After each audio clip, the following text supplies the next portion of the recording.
Somali scammers fighting fraud in Minnesota and beyond.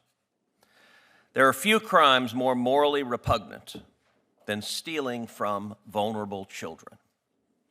Every dollar stolen is a meal not eaten, a doctor's visit missed, and a future diminished. Child welfare fraud plunders our children's potential and erodes our nation's future.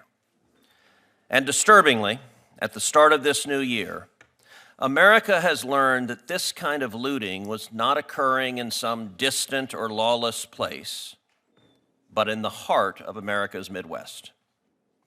Federal prosecutors in Minnesota now estimate that half or more of the $18 billion spent since 2018 across 14 Minnesota welfare programs may have been lost to fraud. If confirmed, the amount stolen would rank among the largest welfare frauds in American history. In Minnesota, a welfare system designed to uplift the most vulnerable children was treated like an open ATM, exploiting both taxpayers and the public trust extended to immigrant communities. Over the last decade, Minnesota Democrats didn't just fail to stop the fraud. They made it easy and profitable, and in a totally lawless fashion, silenced anyone who pointed it out. Taken together, the record shows that the fraud was not accidental or unforeseeable, but was the product of deliberate inaction, willful blindness, and calculated abuse. Today, we will proceed in three parts. First, we will show that Minnesota was clearly warned by journalists, by auditors, and by its own independent oversight bodies, and that the state responded by passing laws and promulgating safeguards intending to stop this abuse. Secondly, we will examine how Minnesota's Democrat leadership deliberately turned a blind eye, failed to enforce those safeguards, and in some cases retaliated against those who tried to sound the alarm. And third, we will explain how the fraud actually took place, the mechanics by which these schemes operated, and the very real harms they inflicted, not only on taxpayers, but on vulnerable children and on law-abiding Somali families whose trusts and identities were exploited. First, Minnesota was warned. Let me be clear about one foundational fact. Minnesota was not caught unaware. Minnesota was warned repeatedly, unmistakably, and years in advance. This fraud did not arrive suddenly. It did not emerge from an unforeseen loophole, and it did not occur without notice.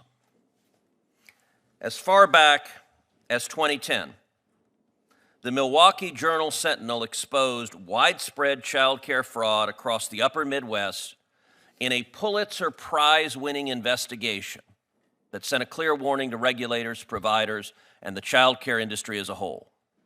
Without strong oversight and verification, fraud would flourish. Minnesota was on notice. Nearly a decade later, those warnings were no longer journalistic. Now, they were official. In 2019, the Minnesota Office of the Legislative Auditor issued a formal report examining Minnesota's Child Care Assistant Program, the CCAP. The legislative auditor identified serious deficiencies in oversight, including inadequate attendance verification, weak financial controls, fragmented enforcement, and an over-reliance on provider self-reporting. The auditor warned plainly that these conditions created a high risk of fraud. Critically, the auditor estimated that approximately $100 million of Child Care Assistant Programs funds had already been lost to fraud. Minnesota Democrats responded, but not out of vigilance, out of political necessity. The report landed just months after they won their new majority in the state legislature in the 2018 elections. Faced with a damning audit and mounting political pressure, Democrats acted, on paper at least. Following the 2019 report, the legislature amended CCAP statutes and promulgated new enforcement policies designed to close precisely the gaps the auditor had identified. By 2019, Minnesota had the warnings, the audit findings, and a panoply of legal authorities to detect, stop, suspend, and prosecute fraud. But that brings us to the second part of the story.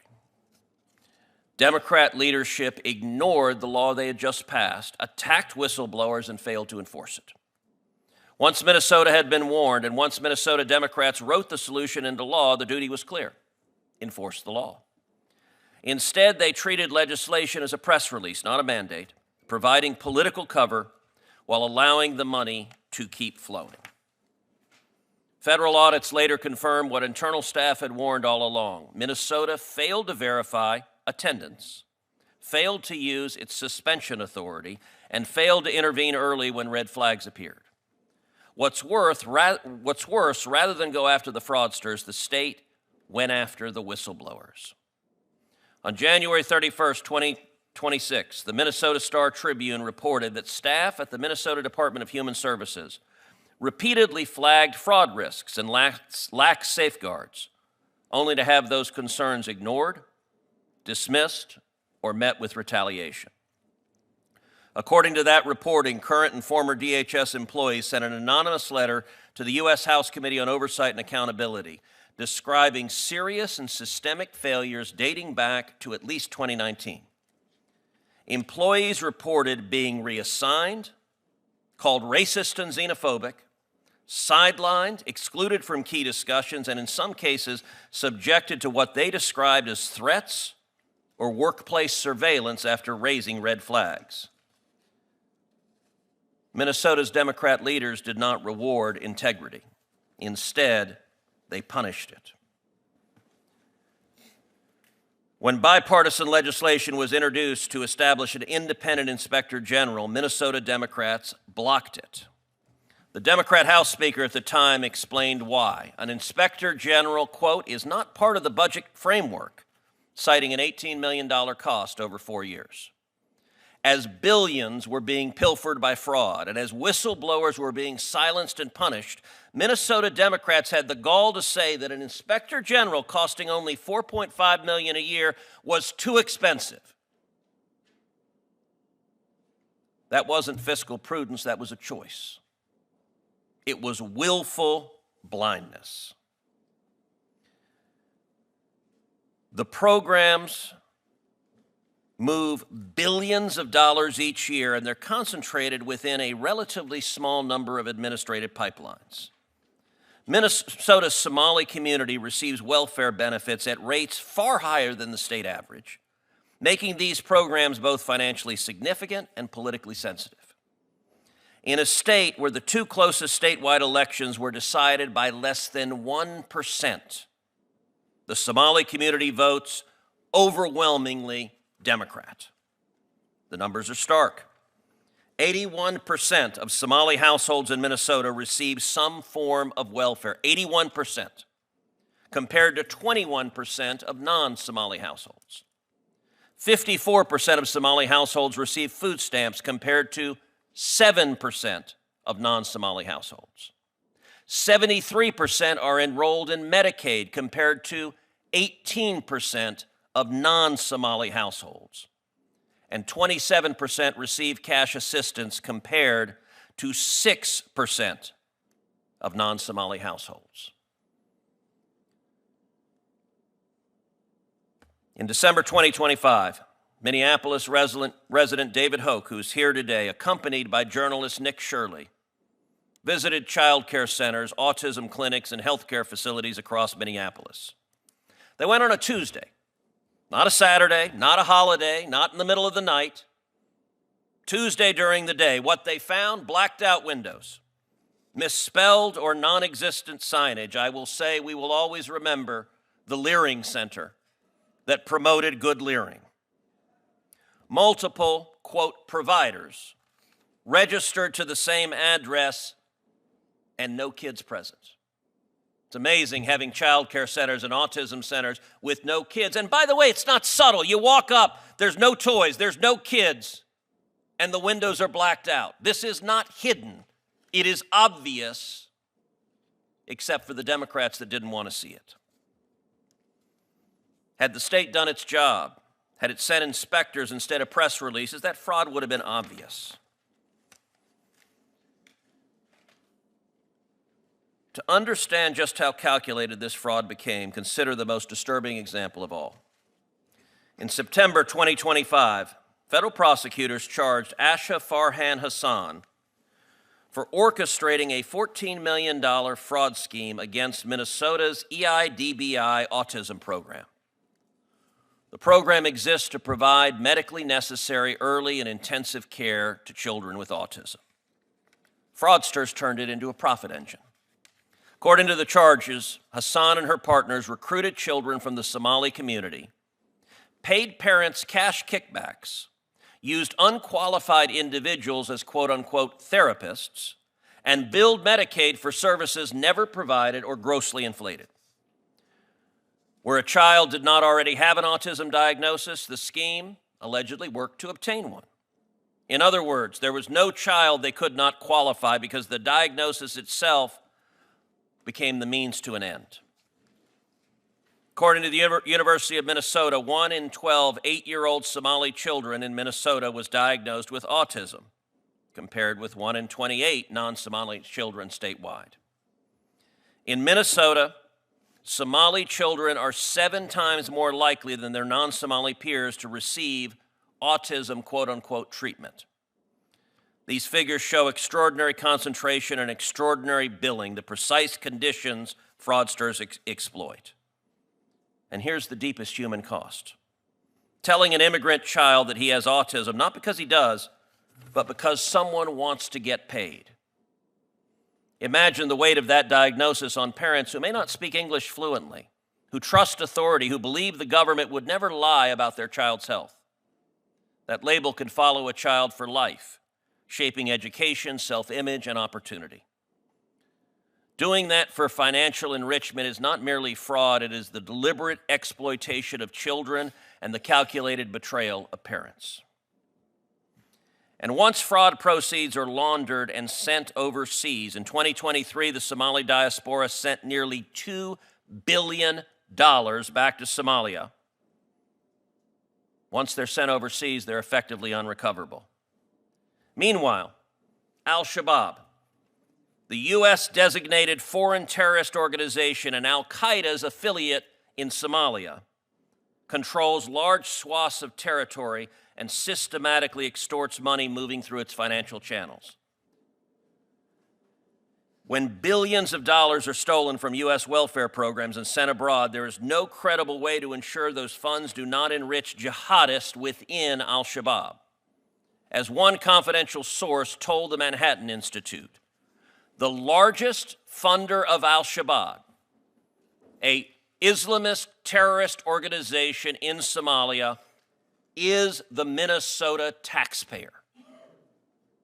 Listen to that again. The single largest funder of Al-Shabaab, a terrorist organization in Somalia, is the taxpayers of Minnesota. Taken together, the evidence before this committee leads to one unavoidable conclusion. Minnesota was warned. Minnesota's Democrat leadership failed to enforce the laws it passed, and that failure allowed organized fraud to flourish, harming children, betraying families, and robbing the public of trust and resources. This hearing is necessary because Minnesota's elected Democrats were complicit in this fraud. They stood to benefit politically from looking the other way as fraudsters robbed the taxpayers of Minnesota. Look at the bench of witnesses. To this hearing, I invited Governor Tim Walz. He's not here. I invited Attorney General Ellison. He's not here. I invited Mayor Frey. and Tiki Brown, the commissioner of the Minnesota Department of Children, Youth, and Families, not one of them agreed to testify and defend his or her conduct. They are hiding out after having served as the lookout in a bank robbery that was robbing the taxpayers of Minnesota. The people of Minnesota and the American people deserve better. And not a one of these Democrats has given any credible excuse why they're terrified to answer questions. I want to commend my Democrat colleagues for giving an ode to Homer Simpson. When something is distracting, scream, squirrel! Because we saw a speech about global warming. We saw a speech about Orange Man bad. We saw a speech about how today's Democrat Party exists seemingly exclusively to defend violent criminal illegal aliens and to demonize law enforcement. And yet, miraculously, in that enormous word cloud, virtually nothing about $9 billion stolen from Minnesota taxpayers by Somali fraudsters, with Democrat politicians knowing full well what is happening, facilitating it, and harvesting votes and campaign dollars from the people robbing the children of Minnesota. My Democrat colleagues want you desperately not to focus on those facts. And so instead, miraculously, the Democrats have discovered the Sermon on the Mount. Well, this hearing is going to focus on $9 billion stolen from the taxpayers, and hundreds of millions of those dollars going to the Al-Shabaab terrorist organization funded by the Democrats. As much as my colleagues on that side of the aisle don't want to talk about it. With that, I recognize the chairman of the full committee, Chairman Grassley. Senator Cruz, thank you for chairing this important subcommittee hearing. And I want to point out an association with your emphasis in your remarks about the importance of whistleblowers and inspectors generals rooting out and exposing fraud. I'll speak about that a little bit, but not as strongly as you have, and I want to say that I appreciate your bringing that up. During my time in the Senate, I've exposed waste, fraud, and abuse within many government programs. At the end of last year, the American people learned of shocking and sophisticated fraud schemes in Minnesota. Billions of taxpayers' dollars may have been lost to crime. What happened in Minnesota is as bad as it gets.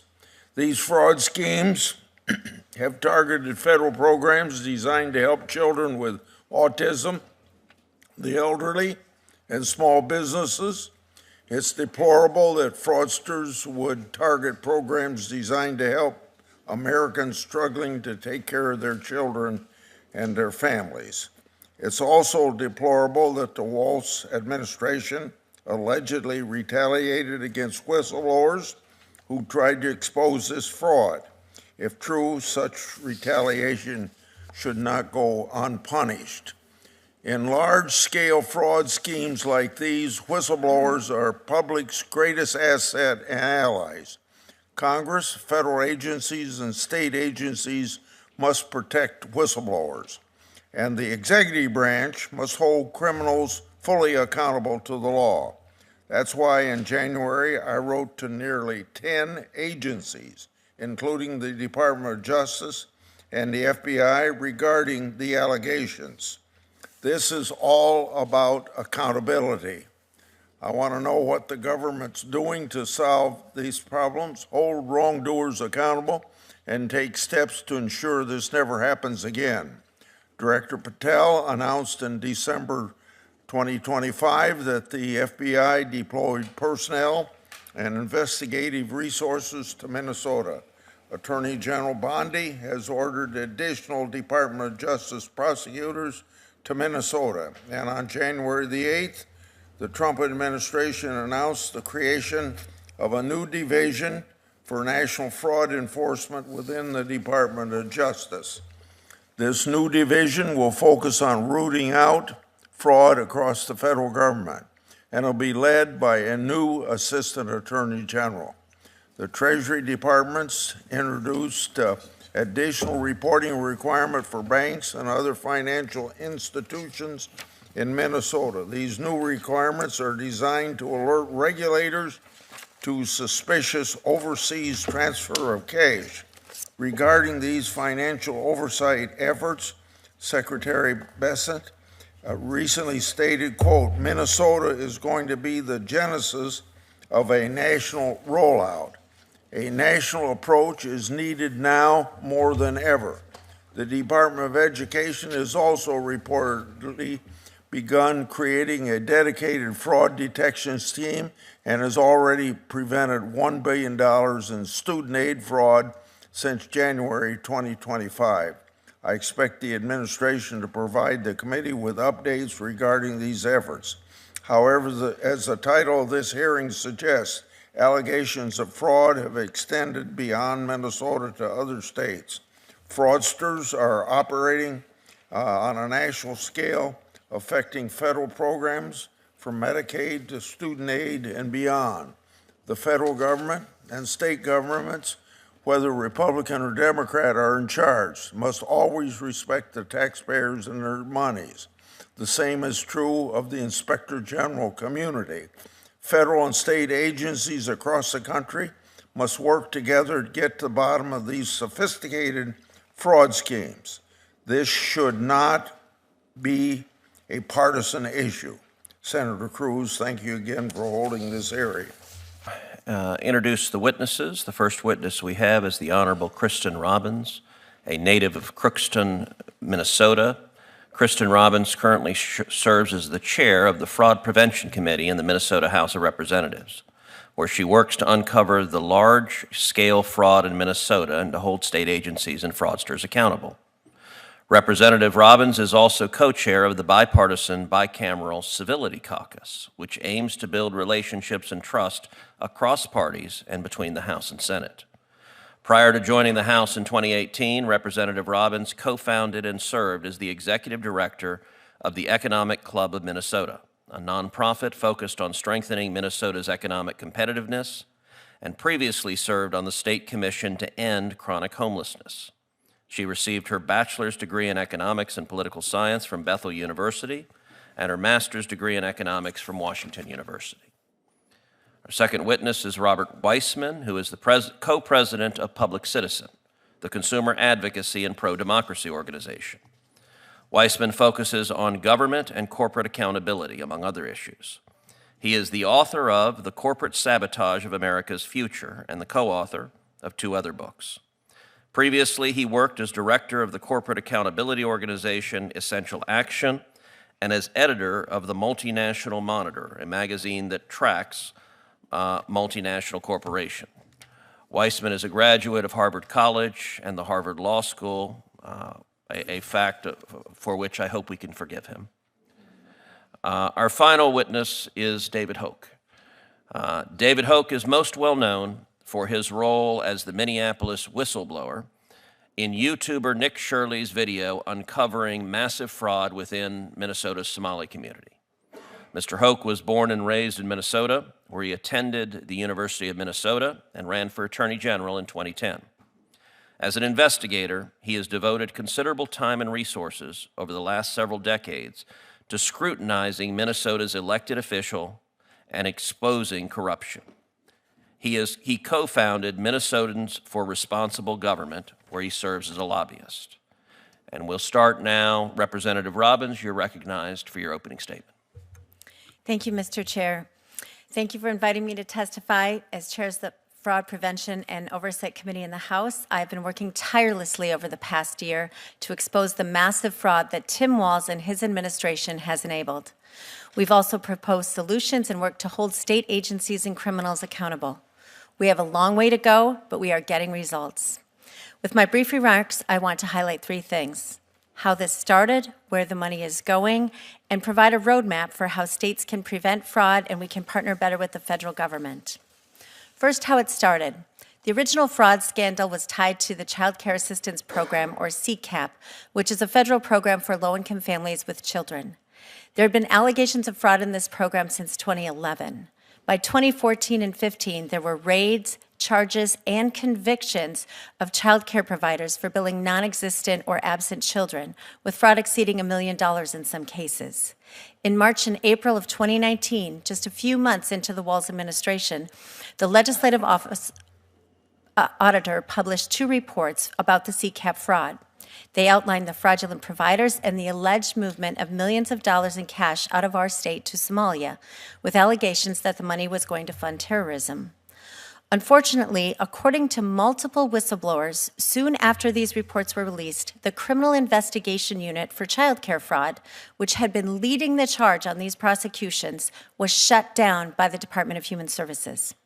Rather than conducting criminal investigations of fraud, the Walz administration essentially renamed fraud as overpayment, and then referred any overpayment cases to a new internal overpayment committee, which would decide if they should pursue reimbursement. The DHS staff in this unit were no longer allowed to talk to their counterparts in the Bureau of Criminal Apprehension without prior supervisor approval. Failure to address child care fraud and the decision to stop criminal investigations led directly to the largest COVID fraud scandal in the nation. In March of 2020, Representative Ilhan Omar authored a bill called the MEALS Act, which eventually was incorporated into a larger COVID package. This law enabled states to waive the normal eligibility requirements for participating in the National School Lunch Program, eliminating income requirements, site inspections, and expanded distribution methods. Minnesota took full advantage of these waivers and enabled site sponsors like Feeding Our Future, Partners in Quality Care, and Gargar Family Services to bill for hundreds of millions of fake meals for fake children. Just one of these groups, Feeding Our Future, became the largest COVID fraud in state and national history, bilking taxpayers of at least $250 million. To date, there have been 78 indictments and 61 convictions in the Feeding Our Future scandal, with more cases to go on trial this spring. The Feeding Our Future prosecutions then revealed that as many as half of those defendants were also getting state money in other Medicaid-funded programs. Yet despite reports on this back in 2023, more than 3 years ago, Tim Walz and his agencies didn't stop those defendants from getting additional state money in other Medicaid programs. We now have found fraud in multiple Medicaid programs, including autism centers, sober homes, non-emergency medical transportation, integrated community supports, and housing stabilization services.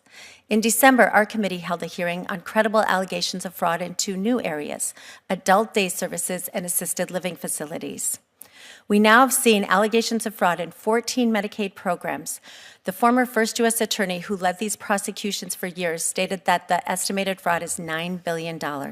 And this doesn't count fraud in SNAP or child care programs. So where's the money going? Minnesotans pay their taxes and they expect their money to go to things that help their communities: roads, schools, healthcare, and not to be taken by criminals, to buy resorts in Kenya, apartments in Nairobi, property in Turkey, or luxury homes and cars in the U.S. Worse yet, Minnesota taxpayers have allegedly found their ways into the hands of terrorist organizations like Al-Shabaab, both directly and indirectly. The money is walking out the door at the Minneapolis-St. Paul Airport. Back in 2017, the estimate was about $100 million in cash was going out annually from our airport. According to TSA, in 2024, there were $340 million in cash outbound, and in 2025, it was $350 million. This is astonishing, not only because of the amount, but because it is so out of proportion to other airports. The cash out of Minneapolis is 99% higher than cash going out of Dallas, Atlanta, and JFK in New York. It's 90% higher than what's going out of Seattle. Minnesotans are incredibly frustrated that their hard-earned money is being siphoned off by criminals while their taxes keep going up and vulnerable citizens don't get the services they need. Other states should learn from our failures. There are some basic common sense principles to stop the fraud. First, culture matters. Fraud flourishes when leaders ignore it and criminals see they can get away with it. Tim Walz has not held anyone responsible. Second, fraud flourishes when basic internal controls are not followed. This is not complicated. Third, truth matters. We cannot be cowed by charges of racism or Islamophobia, which have been successfully weaponized to limit scrutiny and fraud in Minnesota for years. This is not ancient history. It is still happening. When I testified before the House Oversight Committee on January 7th, I was stunned to be called a racist 6 times in that hearing. This is the same playbook that has been used to protect Minnesota criminals for years. Anytime a whistleblower or legislator raised questions about Somali fraud in daycares, nutrition centers, autism centers, they were called a racist or said that charges of racism would ruin their careers. So where do we go from here? State and federal partners work together. We need your help to have more audits of these programs and to enforce current laws that require states to pay back in 1 year if they have been found fraud or overpayment. We also need the federal government to require documentation, not just attestation, for eligibility in these programs. We also need more resources at the U.S. Attorney's Office and CMS to help with investigations. And finally, the federal government should have greater power of oversight and investigation of cash going out of our country. I'm thankful for the brave whistleblowers, journalists, and the federal and state partners in this committee for helping us identify fraud. We cannot allow this to continue. The time for accountability and justice is now. My name is David Hoke. I was born in Minneapolis. I'm a lifelong resident of the Twin Cities area. And although it's not in my testimony, I take exception to Mr. Weissman's questioning of my data as being inaccurate. I'll get back to that. My journey into uncovering fraud in Minnesota and ultimately throughout the entire United States, as it turns out, began when I started to notice very unusual changes in the Minneapolis area. Remember, I grew up there, so I know Minneapolis very well. Most notably, the enormous number of child care facilities that had opened up. I would drive around the Twin Cities, and it seemed these child care facilities were literally on every block. Some blocks had 2 or 3 child care facilities on the same block. Minnesota sees a fair amount of snow in the winter, and I began to notice, driving by these child care facilities, there were never any footprints in the snow outside these child care facilities. And I'd go by them 3, 4, 5 times a day, Monday through Friday, because my office is in the heart of where a lot of these child care facilities are. So I said, well, what's going on here with all these child care facilities? So I began to check the Minnesota Secretary of State's website to find out just who owned all these child care facilities, and guess what? Every single one of them was Somali owned. Not every child care facility in Minnesota was, but the ones that I was looking at that were by my office, and there were a lot of them. What's even stranger is that every one of these facilities was located in a commercial or industrial building, no play areas, bad neighborhoods, and several of the child care facilities had signage which stated they were open either 7 a.m. to 10 p.m., 2 p.m. to 10 p.m., Quality Learning Center, for example, or open 24 hours. Who the heck brings their kid to stay overnight at a child care facility in a rough neighborhood? None of it made any sense. The Leering misspelling was the final straw for me. That's the spark that ignited my full-on investigation.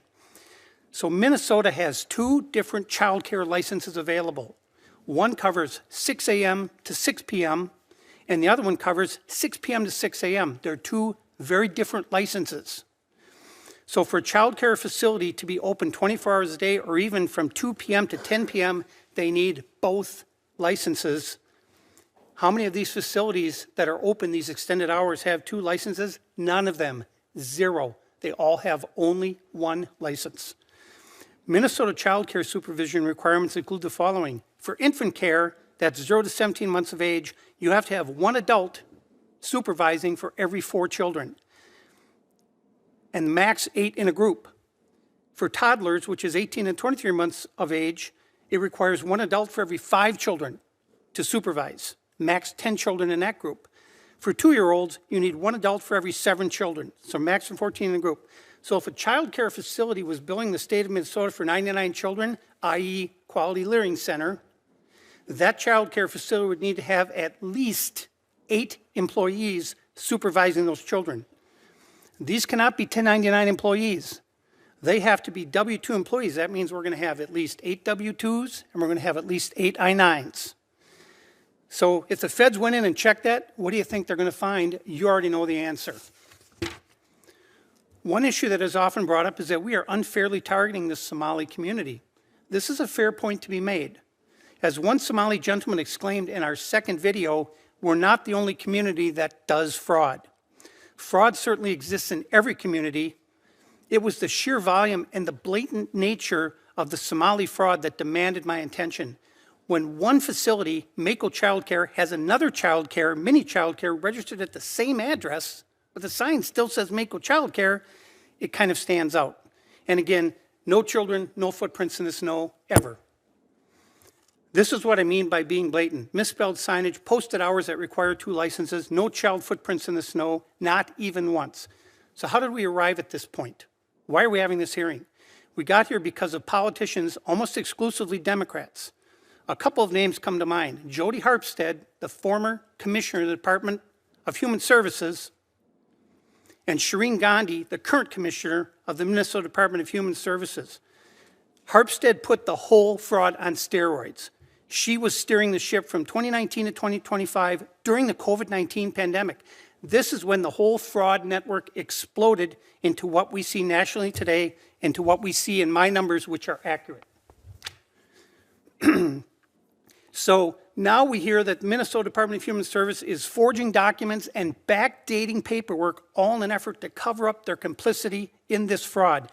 This is just more criminal behavior from the gang at the Minnesota Department of Human Services. It's criminal behavior. Minneapolis was the incubator for this nationwide fraud, which we're now seeing in Maine, we're seeing it in Washington State, we're seeing it in Columbus, Ohio. It was constructed here in Minneapolis. And the idea behind it was if you can get a population in here and fit them into this fraud framework, you have a guaranteed voting block for all eternity. The fraud was started and then it expanded out, and now you see it all around the country. So why is fraud bad? Why is it a bad thing? Why does anybody care? Fraud is bad because it steals from the blind, it steals from kids with cancer, it steals from disabled, it steals from the homeless, it steals from wounded veterans, it steals from everybody in this room. So what is the answer? How do we fix this? The way we fix this is that the federal government has to go to the Minnesota Department of Human Services and every social service agency and say, look, if you issue a payment using federal money and it goes to a fraudulent company, you run the risk of us coming in, arresting you, handcuffing you, parading you out, bringing you in front of a judge, and putting you in prison. So if you're going to issue a payment, you better make sure that it's a legitimate company. Otherwise, don't issue the payment. Go on Google Earth. Look at, it's a liquor store. It's a grocery store. Why are you issuing payment to a child care or a transportation company that doesn't even exist? Why are you issuing that payment? It's criminal behavior. The federal government has to use that cudgel over these people and say, look, you better be sure if you issue that payment that it's a legitimate payment or you could end up in prison. Thank you. Representative Robbins, let's start with you. How broad was the fraud that was perpetrated in Minnesota? We are still getting a handle on it, but it's all of the, not all of, but a huge segment of the child care programs, autism services, sober homes, emergency transportation, of 14 areas of Medicaid fraud, SNAP benefits. We are still, I would say, getting whistleblower reports, uncovering new vectors of fraud.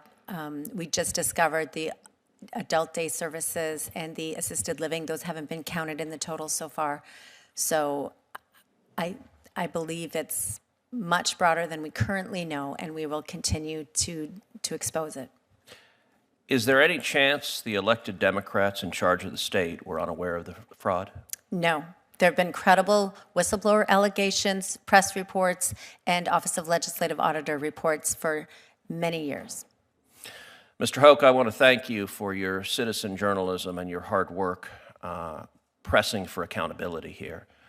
I will say I watched the video that you did with rapt attention. It was profoundly effective. It was also, by the way, an indictment of all of the so-called journalists on the national level, because none of them could be bothered to actually go and investigate. I want to ask you the same questions I asked Representative Robbins. Number one, how broad do you believe the evidence shows the fraud in Minnesota was?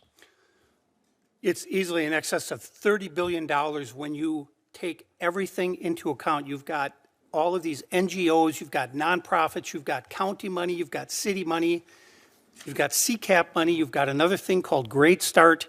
So there are all these piles of money that factor into the fraud. I don't know that anybody can ever determine an exact number, but I kept telling the U.S. attorney when he came out, I said, you got to get your number up, you got to get your number up, and he did. He kept ratcheting up the number, and I kept saying, you got to be at least at $30 billion. So going back to whether Governor Walz knew about it, Governor Walz admitted knowing about the fraud early in his first term, which would say 2020. Well, Minnesota statute 3.971 subdivision 9 clearly says that if you are made aware of fraud in a state agency, you are obligated to immediately report that fraud to the Office of the Legislative Auditor. Immediately. The Legislative Auditor is then the body that determines which law enforcement agency to bring into the investigation. Governor Walz did not contact the Office of the Legislative Auditor. He said he contacted the FBI about what? That's not what the law says. How many organizations receiving taxpayer funds did you visit in total? How many How many organizations or ostensible organizations? companies? 200. Of the child care centers you visited, how many kids did you see? The only place that I saw children was at KinderCare and New Horizons, which are, in my opinion, legitimate. They're large scale. They have play areas. And they also receive CCAP money, but they're the only places that I saw where there were children present, ever, at any of them. How about the autism centers? Did you see children? Did you see patients there? Never. So that's not to say there weren't any, but there were never there. There were never any there. When I was there, never any footprints in the snow. Same thing. Mr. Weissman, you're co-president of Public Citizen, which describes itself as a consumer advocate and a pro-democracy organization. Would you agree that the fraud in Minnesota was staggering and shocking? I agree that there is fraud in Minnesota. I don't believe these estimates are grounded in any evidence that I've seen. The $9 billion figure was based on a claim just that, well, I think that half of them must be fraudulent. I just heard a comment just saying, boost the number up. But to be clear, and with respect, you missed my testimony. No question there's fraud in Minnesota, and absolutely I share your righteous anger about whatever degree of fraud there was there. Do you agree that any Democrat politician, or let me be clear, any Republican politician that had knowledge of the fraud and was complicit should be prosecuted? I'm not sure what they're being prosecuted for, but also in my testimony, I described also outside of Minnesota the manifold ways that this administration is enabling fraud. Look, I understand. Oh, and the reason, hold on. The standard is that you want Sir, to prosecute I'm going to people. ask a question, and then you can answer it. Yes, sir. Your organization describes itself as a pro-democracy organization. I'm going to Correct. try to find out if you actually are pro-democracy or if you're simply pro-Democrat and are a partisan. We've seen the Democrats who want to change the topic. So I get you want to testify how much you hate Donald Trump. But I'm quite certain Donald Trump was not running a fraudulent daycare center or a fraudulent autism center in Minnesota. So all of the talking points about how you dislike Trump, set them aside. We will see the Democrats on this committee go down those talking points. Do you believe elected politicians in Minnesota who were aware of this fraud and were complicit in it should be prosecuted? Should there be accountability? There absolutely should be accountability. It is not normal to prosecute government officials for not prosecuting fraud.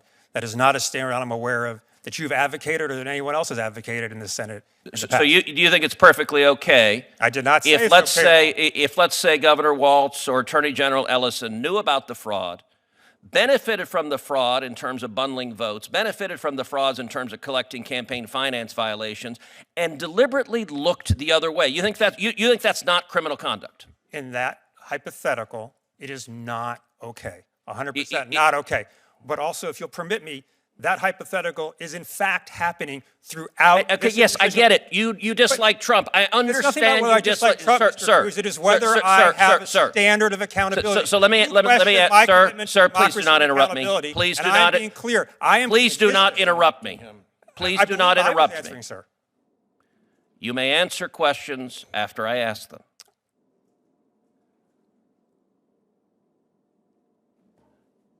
You've heard the evidence and testimony about daycare centers with no children, with no toys, with no facilities, with windows that are blacked out. Do you believe it is possible that the officials sending millions of dollars to those fake daycare centers and fake autism centers didn't know what was going on? Well, what I heard was claims about that, and I too have watched the video. We're both parents. I'm glad that the child care centers don't open their door for someone who's knocking there. I don't view that as evidence that the child care centers are fake child care centers, although I'm sure there are some. My understanding is that state investigators have gone to do their duty at those exact same child centers and have found that most of them actually are operating correctly. Well, I will say it is disappointing that you had a chance leading a nonprofit that is supposedly pro-democracy to take a principled stand. Instead, you decided to defend the Somali fraudsters because it benefits elected Democrats. That's disappointing. Senator Schmidt. Thank you, Mr. Chairman. American citizenship is a gift, but also a sacred duty. It comes with extraordinary rights and important responsibilities. Responsibilities are a precondition to those rights. That's why our forefathers created strict rules for naturalizing new citizens. On the front end, those who wish to become Americans must prove they are persons of good moral character and of loyal to our country and attached to our Constitution. On the back end, we have the ability to revoke the citizenship of those who lie or deceive us in the process of securing it. We've seen those standards of citizenship be debased. Look at the stories of just the past few months in Minneapolis, case after case, naturalized U.S. citizens behaving in ways that show beyond any shadow of a doubt that they were never fit for citizenship in the first place. In Minnesota, naturalized citizens defrauded our government for billions of dollars. One individual stole almost $1.7 million from a program intended for poor children. Just today, a naturalized citizen in Massachusetts pled guilty to stealing over $1 million from our welfare programs. Something has to change. It's why I've introduced the SCAM Act to expand and accelerate our ability to denaturalize people who should have never become citizens in the first place. If you use your new citizenship to commit massive welfare fraud, aggravated felonies, or espionage, or join drug cartels or terrorist organizations, you were never fit to be called an American at all. I encourage my colleagues on this committee to support that important legislation. Now, Mr. Weissman, you are the co-CEO of Public Citizen, is that correct? Co-president, yes, Okay. sir. President, okay. Is welfare and grant fraud in the national public interest? I'm sorry, Is welfare and grant fraud in the national public interest? it is addressing 100% contrary to the national interest. Okay, but taking it on would also be in the national interest, correct? Taking it on is absolutely in the American interest. Is fraud prevention is fraud prevention racist? Fraud prevention is not racist, no. Okay. Are current fraud prevention efforts by the Trump administration in Minnesota racist? No. Okay. Are deportations racist? Are deportations racist? It depends. They can be racist, Okay. sure. Is ICE racist? I think the practices of ICE right now are abhorrent and should be abhorrent, exactly as you said, for American values. I think the practices of ICE right now are But ICE itself, the organization, is a racist. the enforcing immigration and customs laws per se is not racist. What ICE actually is doing, I believe, can fairly be characterized as racist, yes, sir. All right. I asked this because we did a little bit of digging into Public Citizen and found two things. One is you're funded by George Soros, correct? The Open Society Foundation is one of our funders, yes. And you call just about everything you don't like racist. That is not true, but Okay, well, I'm going to give you a few examples. sure. On December 11th, 2019, Public Citizen tweeted that the banking sector as a whole is racist. On August 17th, 2021, Public Citizen sent in a press release that algorithmic racism was a major problem and that we need to start creating anti-racist algorithms. On December 23rd, 2020, Public Citizen tweeted that our healthcare system is a racist abomination.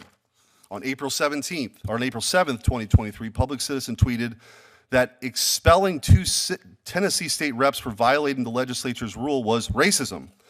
On April 15th, 2021, Public Citizen tweeted that law enforcement in this country has been overrun by racism. On June 25th, 2020, Public Citizen tweeted, "Racism is the reason DC is not a state." On January 15th, 2019, Public Citizen tweeted that asking about citizenship status on the census was racist. On August 24th, 2020, Public Citizen tweeted, "Defund our racist, hyper-militarized, murderous American police force." On July 10th, 2020, Public Citizen tweeted that law and order is a racist dog whistle. Do you stand by these statements? Well, I appreciate the depths of which you've gone of research. In the context of all those statements, yes, sir. So all of those things are racist. If you want to go through them, we can talk. So about here's, them, sure. I'm really glad. No, hold on. I'm glad for this moment of clarity because a lot of witnesses would try to sidestep that. That's correct. But what you have shown in the questioning we've seen before, in just these examples, the public interest isn't your interest at all. It is not your interest at all. You use racism as an attempt to intimidate people to get your way. And it's not 2020 anymore. The American people are over it. So what you're going to find is we are going to prosecute, and it has nothing to do with race. We're going to prosecute because fraud was committed on a level that is so offensive to this country. Your words that don't mean anything aren't going to stop what's coming. And I want you to take that back to George Soros and all these ridiculous funders you have to try to muddle the issue. Because justice is coming. And by the way, if I have it my way, we will denaturalize all these fraudsters and send them home. Mr. Chairman, I'm out of time. Do you think this kind of fraud is isolated in Minnesota? Do you think it's pervasive? Yes. Do you think it just is a case of child care fraud, or would it apply to more broadly to various non-governmental organizations that are given contracts by the different federal departments? Here, why don't you get your microphone up there? Yes, sir. I think it covers almost every organization, nonprofits, NGOs, healthcare, adult daycare, autism centers. And so I want to go back to something that Mr. Weissman said. So this is the second time now that he has questioned my data. He was just discredited. So I offered in my second video $100,000 to anybody who could prove my data wrong. So I stand by it. Okay. I'm sorry, Senator. No, you'll have plenty of chance to refute what you disagree with there. But so not limited to daycare, not limited to Minnesota. Are you continuing your investigation beyond Minnesota? I am, and I've heard from every state in the country where people are uncovering the same sorts of fraud. I can't say it's exactly the same, but every day I'm getting emails, I'm getting messages. You know, I'm in Ohio, I'm in Washington, I'm in California, Texas, all over. We're finding the same types of fraud here, and I can't, it's so massive that I can't possibly help everybody. Mr. Chairman, I have a document published by the Board of Governors of the Federal Reserve System, nonprofit organizations total assets level, dated January the 9th, 2026. I'd ask unanimous consent to make that part of the record. Without objection, it'll be admitted. So this document, and I'm happy to show it to you, shows that there are $13 trillion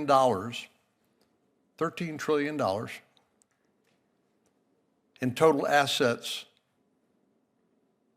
that are in the hands of NGOs or non-profit organizations.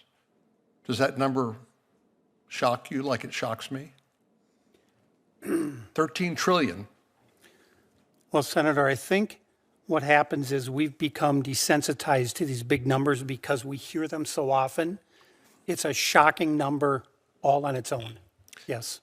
So it strikes me part of the problem is when the U.S. Congress appropriates money, they're appropriated usually to federal agencies, and then they contract with NGOs and others. And I think one of the things we need to look at is what those contracts provide for, and particularly with regard to the requirement for audits on a periodic basis. But you're concerned about fraud being more pervasive and extending beyond Somali child care in Minnesota, would it also extend to these $13 trillion in the hands of non-governmental organizations? There's certainly going to be a good portion of that is fraud. Now, one of the reasons that I don't have a clearly defined number on the amount of fraud is because 4 times I've requested from the state of Minnesota the data for the payments, the Medicaid payments going to these transportation companies. And remember in the video, Nick and I went, and none of them existed. One was a liquor store, one was a grocery store, one was a mailbox.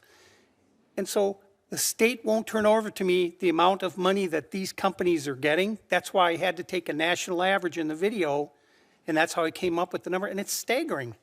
So what sort of recourse in terms of recouping the amount of money stolen in I the think- Somali daycare operation? So what How can that money be recouped if it can? Well, you're never going to get it all back, but again, we have to stop worrying about suitcases full of cash at the airport and transfer wires going to Saudi Arabia and Kenya and all these other places. You got to cut the money off at the source, and you got to go to these social service agencies and tell them if you write a fraudulent check, you run the risk of going to prison, period. You have to have that sitting there, so they're going to think twice before they issue a payment, because they might end up in prison, because it's a felony. Thank you, Mr. Chairman. Thank you. Senator Graham. You're telling me that there are companies that are listed that receive transportation payments that don't exist. When I say they don't exist, all they are is registered with the state of Minnesota. They're a slip of paper. They don't exist. They have no office. They have no asset. So it's a scam. It's a total scam. So here's to the people of Minnesota. Your governor, you better answer these questions. What can we do? We can get you here and hold you accountable for the programs you're running in Minnesota. Ms. Robbins, are you here to tell me that the system in Minnesota is broken and you're having a hard time getting people to help you? Thank you. The system is absolutely broken. There are fraud on multiple levels. There are failures of internal controls, and finally, you're telling we have me help your from the state feds. has not been responsive. No, they have actively, I would say, harmed whistleblowers who tried to point it out, and they have tried to shut down investigations. You said fake meals for fake kids. Yes. Would it help if you had to biometrically identify recipients of aid, that they'd have to be biometrically identified to prove they exist? I think it certainly would help. I'm a privacy advocate, so I'd want to understand the details Well, of that. number one, prove you exist. Yes, prove you exist, like very basics. Does That's the not a recipient privacy problem. If I'm going to give you money, is it too much to ask that you prove you exist? No, that's why we need Well, documentation. that's coming. Not attestation. We're going to fix this. It's coming. We're not going to sit on the sidelines and watch billions of dollars go to organizations that don't exist, rows of daycare facilities that don't provide daycare. It's in Minnesota. Bless you both trying to fix it. Is there any doubt, Mr. Hoke, to the extent of the problem that is billions in Minnesota? Again, we don't know what the number is going to be. It's going to be, it could be 80 billion if you go You back. just don't know. We don't know, but to the point about politicians knowing, so I filed a criminal complaint against Governor Walz for violating the law for not reporting the fraud. I think when you ask the Medicaid services in Minnesota, tell us who you give money to, that's not unreasonable. So what I would think this committee should do, quite frankly, is that we should ask for an accounting. When Minnesota wants to get reimbursed for SNAP benefits, are you familiar with the SNAP program? Yes, sir. Do you have to provide names who got the benefits, or they just give you a number? My understanding is that there is a list, and the federal government is trying to get it from Minnesota. Well, but we're in I'm telling lawsuit. you we can't. Right, they're stonewalling. That's right. They're stonewalling. Taxpayers, minority taxpayers, no matter what the color of your skin, you work hard for your money. And the people at the top in Minnesota are trying to perpetuate the fraud, in my view. You can say what you want to about Trump. That's not why we're here. Seems to me that we would want to make sure that a transportation company on paper actually exists. It seems to me that if we want to feed a kid, they actually exist. And you know what? They're not giving us the data to prove that they actually exist. So how in the world can we, as the federal government, allow this to continue? We are not. Ms. Robinson, are you begging us to help you? Yes, and we're grateful for the help that's come recently from the Trump administration and from our partners here in these committees. Mr. Hoke, are you begging this committee to help you? Yes. Message received. Mr. Weissman, I don't want to waste your time or mine. Bottom line is, we're going to find a way to help the taxpayer. I don't mind. I like feeding kids who are hungry and can't afford to get a meal unless they get one at school. I don't mind helping Medicaid people to get to where they want to go. I do mind when we're getting ripped off, and to the leadership of Minnesota, your day is coming. And if you think it's just Minnesota, Senator Cornyn, you're right, it's everywhere. And we're going to find it. That's the least we can do as managers of these programs. God bless you all. Thank you. Senator Lee. Thank you, Mr. Chairman, for organizing this hearing. Thanks to each of you for being here.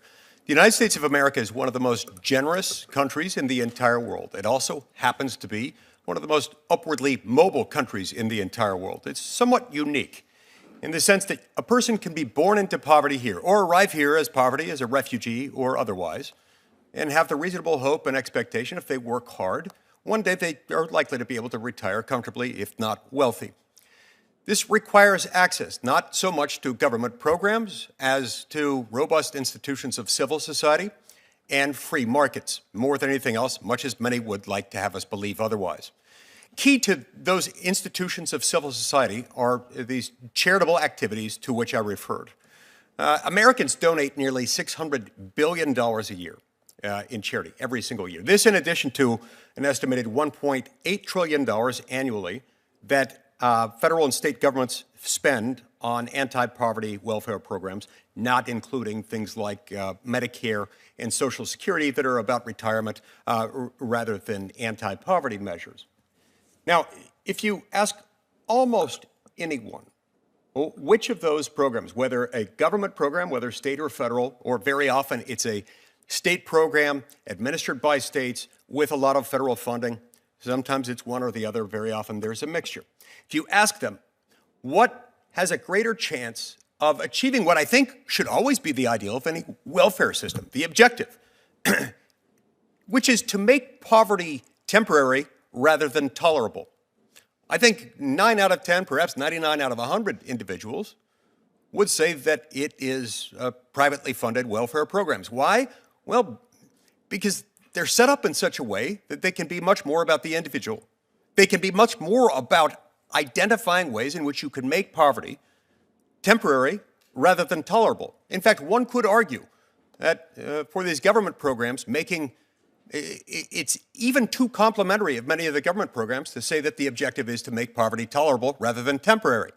Very often the objective is to facilitate the very kind of waste, fraud, and abuse that we see here, that we're examining here today, in a relatively discrete part of the country involving the Somali community in one state, Minnesota.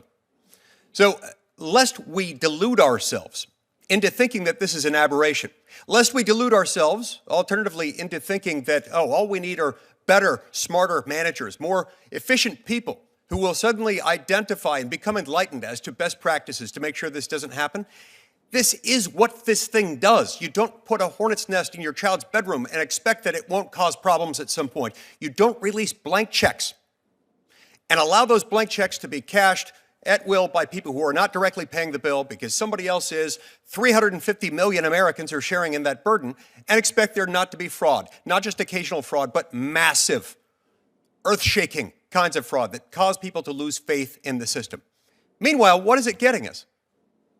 Under these systems, particularly the federally funded state administered programs, Under what circumstances do we have evidence that this is making poverty temporary rather than tolerable?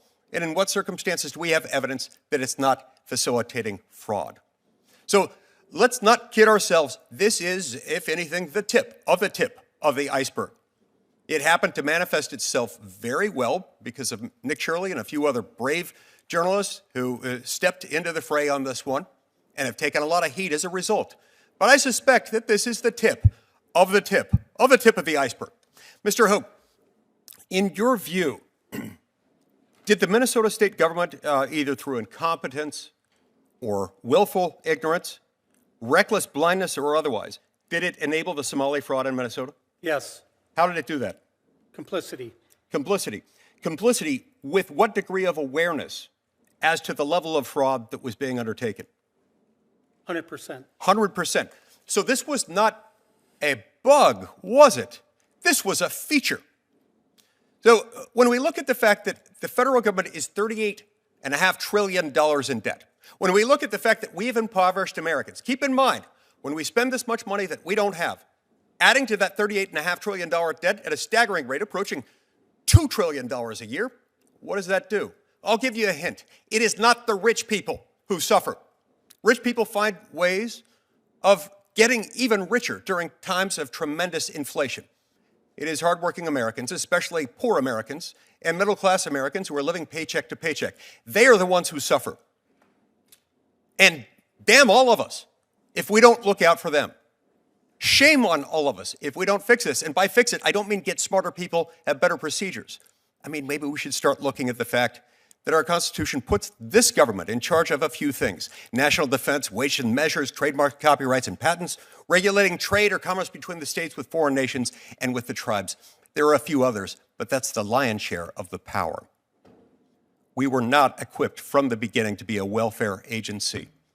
The word welfare appears exactly twice in the Constitution, once in a non-operative, non-authority granting preamble, and a second time in the spending clause, which was included as a limitation on the spending power rather than an expansion of it. There is no power to just look out for people generally, unless we rely on a bastardized version of the Constitution that has driven us into $38.5 trillion in debt, crippling poor and middle-class Americans with destabilizing inflation that it makes it impossible to raise a family in this country.